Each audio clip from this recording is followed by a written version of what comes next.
నమస్తే మిత్రులారా, ఎవరైతే టెట్కు ప్రిపేర్ అవుతున్నటువంటి ఆస్పిరెంట్స్ ఉన్నారో, డిఎస్సికి ప్రిపేర్ అవుతున్నటువంటి ఆస్పిరెంట్స్ ఉన్నారో, ఏ కాంపిటేటివ్ ఎగ్జామ్ అయినా తప్పకుండా సింగులర్ ప్లూరల్ గురించి తప్పకుండా బిట్ అనేటువంటిది రావడం అనేటువంటిది జరుగుతుంది. కాబట్టి ఈ వీడియోలో మనము సింగులర్ అదేవిధంగా ప్లూరల్ ఫామ్ అనేటువంటిది ఏ రకంగా ఉంటుంది అనేటువంటిది గతంలో కూడా సింగులర్ ప్లూరల్ గురించి ఒక వీడియో చేయడం అనేటువంటి జరిగింది.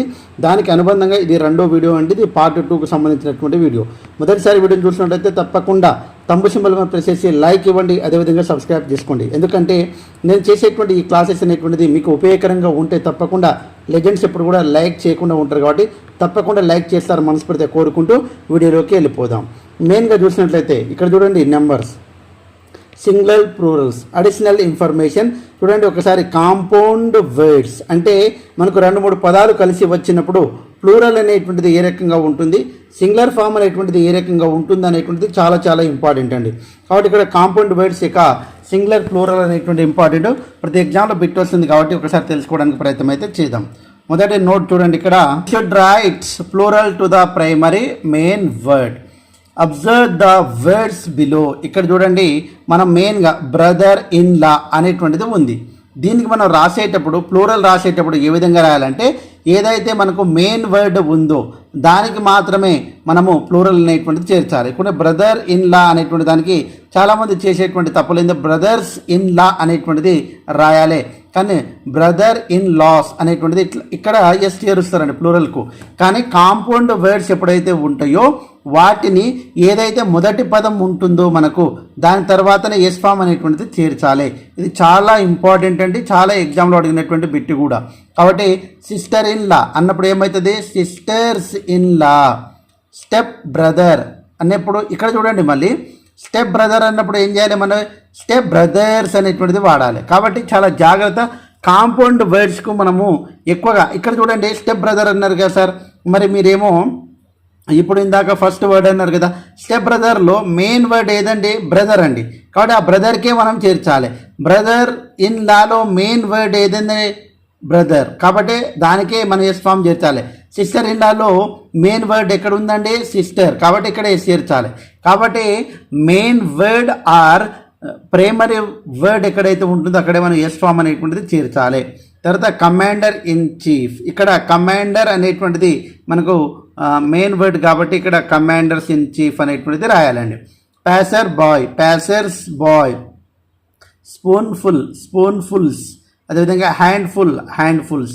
ఈ రకంగా కాంపౌండ్ వర్డ్స్ వచ్చినప్పుడు మనము ప్రైమరీ లేకుంటే మెయిన్ వర్డ్ ఏదైతే ఉంటుందో దానికి మాత్రమే ఎస్ ఫామ్ అనేటువంటిది చేర్చాలి. చాలా చాలా ఇంపార్టెంట్ అండి.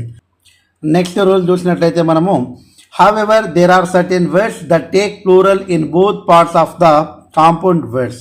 Observe the below words. చూడండి, మనము కామన్గా ఇక్కడనేమో కాంపౌండ్ వర్డ్స్ ఉన్నప్పుడు ఒకదానికి ఏదైతే ప్రధానంగా ఉన్నటువంటి పదం ఉంటుందో దానికి ఎస్ చేర్చాము. కానీ ఇక్కడ చూడండి, మ్యాన్, సర్వెంట్. ఇక్కడ మ్యాన్ అనేటువంటిది మెన్గా మారుతుంది, సర్వెంట్ అనేటువంటిది సర్వెంట్స్గా మారుతుంది. కాబట్టి ఇలాంటి పదాలు అనేటువంటిది అంటే రెండు మారుతాయి. 2 పార్ట్స్ ఉన్నాయి కదా, ఈ 2 పార్ట్స్ కూడా ప్లూరల్గా మారడానికి అవకాశం ఉన్నటువంటి పదాలు. అటు ఉమెన్, ఉమెన్కు ఉమెన్, సర్వెంట్, సర్వెంట్స్. అదేవిధంగా man, teacher, men, teacher. Lord, justice, lords, justice. ఇలా అంటే ఇక్కడ చూడండి, మనకు అర్థం కావాల్సింది ఏంటంటే కొన్ని పదాలు, ఈ ఇంపార్టెంట్ పదాలండి, ఇవన్నీ కూడా గుర్తుపెట్టుకుంటే ఈజీగా రేపు ఎగ్జామ్లో వచ్చినా కానీ చేయడానికి అవకాశం అయితే ఉంటుంది మనకు. నెక్స్ట్ కొన్ని పదాలు చూద్దామండి. ఇక్కడ foreign plurals, okay, Latin words ఇవి. తర్వాత గ్రీక్ వర్డ్స్ చూద్దామండి. The words ends with US, us. Take I in plural. చూడండి, US, US, US, US, US, US, US. ఇవన్నీ కూడా ఏ రకంగా మారుతాయంటే ప్లూరల్ కావాలంటే ఐగా మారుతాయండి. ఏ రకంగా మారుతాయి, ఐగా. కాబట్టి సింగులర్ ల్యూకస్, సింగులర్. అదేవిధంగా ల్యూసీ అనేటువంటిది ప్లూరల్ అండి. ఫోకస్, ఫోసీ. కాబట్టి ఈ రకంగా అంటే ఇక్కడ యుఎస్ అనే పదాలు ఐగా మారుతున్నాయి. ఇవి దేనికి సంబంధించినటువంటి పదాలు, లాటిన్ వర్డ్స్. ఇవన్నీ కూడా చాలా చాలా ఇంపార్టెంట్ అండి. కొన్ని పదాలు చూద్దామండి. The words ends with UM, take A. ఇంతకుముందేమో ఐ తీసుకుంటుందని చెప్పాం మనం. యుఎస్ ఉంటేనేమో ఐ అండి, ఇక్కడ యుఎం ఉంటేనేమో ఏగా మారుతుంది. చూడండి, స్టేడియం అనేటువంటిది మనం ప్లూరల్గా మారాలంటే స్టేడియా. చాలామంది దీనికి మనము తప్పు చేస్తామండి. స్టేడియా. పోడియం అనేటువంటిది సింగులర్ అండి, పోడియా అనేటువంటిది ప్లూరల్ అండి. డాటమ్ అనేటువంటిది సింగులర్ అండి, డాటా అనేటువంటిది ప్లూరల్ అండి. కాబట్టి మీడియం అనేటువంటిది సింగులర్ అండి, మీడియా అనేటువంటిది ప్లూరల్ అండి. కాబట్టి బ్యాక్టీరియం అనేటువంటిది సింగులర్ అండి, బ్యాక్టీరియా అనేటువంటిది ప్లూరల్ అండి. కాబట్టి ఈ రకంగా అంటే యుఎస్ తోటి ఎండ్ అయితే ఐగా మారుతుంది ప్లూరల్లో, యుఎంగా సింగులర్లో ఉంటే ఏగా మారుతుంది ప్లూరల్ చేసేటప్పుడు. కాబట్టి ఇలాంటి పదాలు చాలా జాగ్రత్తగా మనం అయితే గమనించాలి. అయితే స్పెషల్ వర్డ్స్ ఇక్కడ చూడండి, కామన్గా మనం యుఎం కాకుండా ఐఓఎన్ అనేటువంటి పదం ఉంది. ఇక్కడ ఓఎన్ అనేటువంటిది ఐఏగా మారుతుంది. బ్యాక్టీరియన్, బ్యాక్టీరియా అనేటువంటిది ప్లూరల్గా మారుతుంది. ఇది ఒక స్పెషల్ వర్డ్ అన్నట్టు. మళ్ళీ కొన్ని చూసినట్లయితే మనం గ్రీక్ వర్డ్స్ అండి. ఇక్కడ the words ends with is, take ES. చూడండి, బేసిస్ ఈస్ బేసిస్, బేసిస్ అంటే ఐఎస్ అనేటువంటిది ఏ రకంగా మారుతుంది, ఈఎస్గా మారుతుంది, సింగులర్ ప్లూరల్. నా ఉద్దేశం ఏంటంటే మనం activise, passivise, direct speech, indirect speech, simple, complex, compounds ఇంత హార్డ్గా చదివేటువంటి యొక్క టాపిక్స్లో మనకు ఒక మార్క్ అనేటువంటిది వస్తుంది. సింపుల్గా ఉన్నటువంటి టాపిక్ కూడా మార్క్ వస్తుంది. కాబట్టి ఈ టాపిక్ పైన మార్క్ పోవద్దు అనేటువంటిది నా ఉద్దేశం. పార్ట్ 1 వీడియో చూడకుండా తప్పకుండా చూసేటువంటి ప్రయత్నం అయితే చేయండి. చూడండి, ఇక్కడ బేసిస్, బేసిస్గా మారింది. వయాసిస్, వయాసిస్గా మారింది. థీసిస్, థీసిస్గా మారింది. పెరెంథెసిస్ అనేటువంటి పెరెంథెసిస్గా మారింది.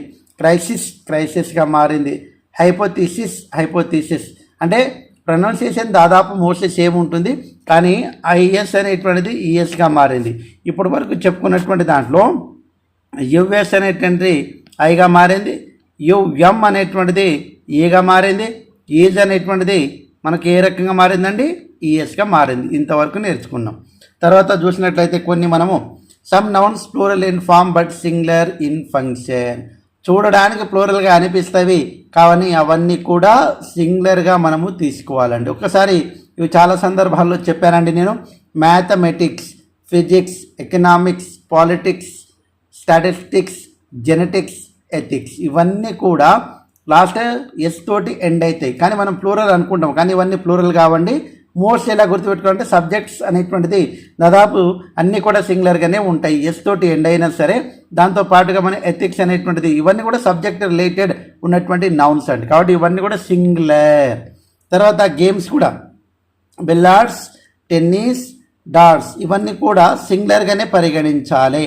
తర్వాత డిసీజెస్ ఉన్నాయండి, డయాబెటీస్, మిజల్స్, మమ్స్, ర్యాబిస్ ఇవన్నీ కూడా సింగులరే. ఎగ్జాంపుల్ చూద్దామండి.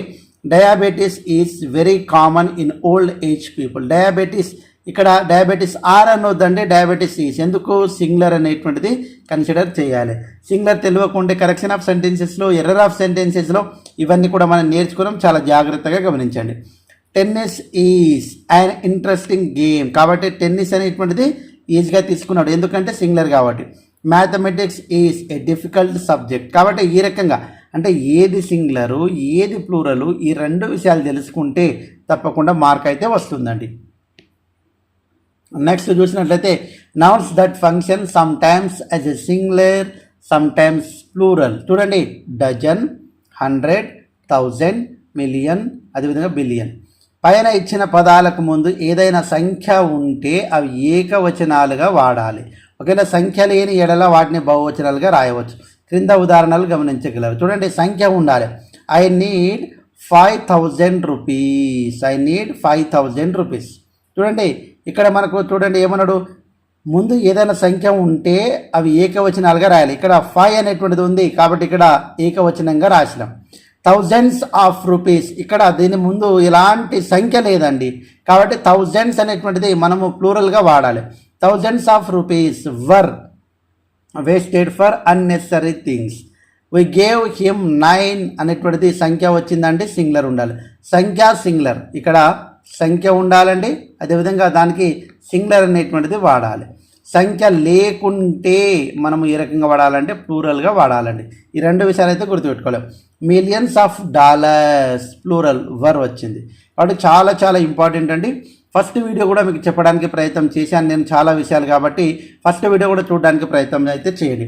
డజన్ కావచ్చు, 100 కావచ్చు, 1000 కావచ్చు, మిలియన్ కావచ్చు, బిలియన్ కావచ్చు, సంఖ్య ఉంటేనే సింగులర్, సంఖ్య లేకుంటే ఇవన్నీ కూడా ఎస్ తోటి dozens, hundreds, thousands, millions, billions అనేటువంటిది వాడాలి. సో ఈ వీడియో మీకు యూస్ఫుల్గా ఉంటే తప్పకుండా లైక్ చేస్తారని, అదేవిధంగా సబ్స్క్రైబ్ చేసుకుంటారు మనస్ఫూర్తిగా కోరుకుంటూ, తప్పకుండా వీడియో అనేటువంటిది యూస్ఫుల్గా ఉందా లేదా కామెంట్ చేయండి. వీలైతే లైక్ చేసి ఉంటారు మనస్ఫూర్తిగా కోరుకుంటూ, మీరు తప్పకుండా 100% మంచి మార్కులు సాధించాలని మనస్ఫూర్తిగా కోరుకుంటూ ముగిస్తున్నాను. జై హింద్. Thanks for watching. All the best. Bye. See you.